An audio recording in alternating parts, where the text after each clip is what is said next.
कभी कभी एक छोटा सा इंसिडेंट पूरे देश के लोगों को बदल देता है। और आज अपन पार्ट 3 में यही बात करने वाले हैं। सोचो आप एक वर्क प्लेस पे हो, office, court, chamber, coaching institute, hospital, कहीं भी, और कोई आपको टच करे, कमेंट पास करे, ये आपको अनसेफ फील कराएगा। लोग इसे बस मिसबिहेवियर बोल देते हैं, पर कॉन्स्टिट्यूशन इसे कुछ और मानता है। सेक्सुअल हरेसमेंट सिर्फ क्राइम ही नहीं, ये डिग्निटी का वायलेशन है, ये इक्वलिटी का वायलेशन है। आर्टिकल 14 प्लस आर्टिकल 15 मिलकर एक मैसेज देते हैं, हर पर्सन को राइट है live and work with dignity का। पर प्रॉब्लम यही थी, तब पार्लियामेंट के पास प्रॉपर लॉ नहीं था। तो जब सिस्टम साइलेंट था, सुप्रीम कोर्ट ने इंटरवीन किया। केस आया Vishakha versus state of Rajasthan. Court ने बोला वर्कप्लेस सेफ्टी ऑप्शनल नहीं है, ये फंडामेंटल राइट्स का पार्ट है।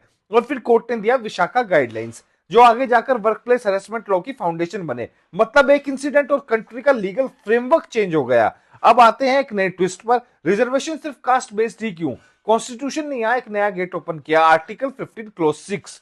इसके थ्रू इंट्रोड्यूस हुआ 10% reservation for economically weaker section. और सबसे इंपॉर्टेंट बात, ये रिजर्वेशन एग्जिस्टिंग रिजर्वेशन के ऊपर दिया गया। पर्पस क्या था? इकोनॉमिकली डिसएडवांटेज को एड्रेस करना, जो पुअर है पर ट्रेडिशनल रिजर्व कैटेगरीज में नहीं आता। पर यहां एक रूल याद रखना, रिजर्वेशन का मतलब अनलिमिटेड पावर बिल्कुल भी नहीं होता।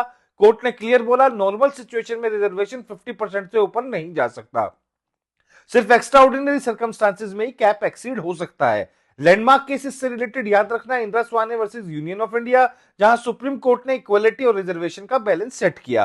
तो बॉटम लाइन सिंपल है, आर्टिकल 15 का गोल है फॉर्मल इक्वलिटी नहीं, बल्कि सब्सटेंटिव इक्वलिटी। इक्वल दिखना नहीं, इक्वल बनना। और इस तरह की लीगल अवेयरनेस के लिए द लॉजिकल स्टडीज को शेयर कीजिए, सब्सक्राइब कीजिए, फॉलो कीजिए, और कमेंट सेक्शन में डेफिनेटली बताना ये लीगल कैप्सूल आपको कैसा लगा। Thank you very much.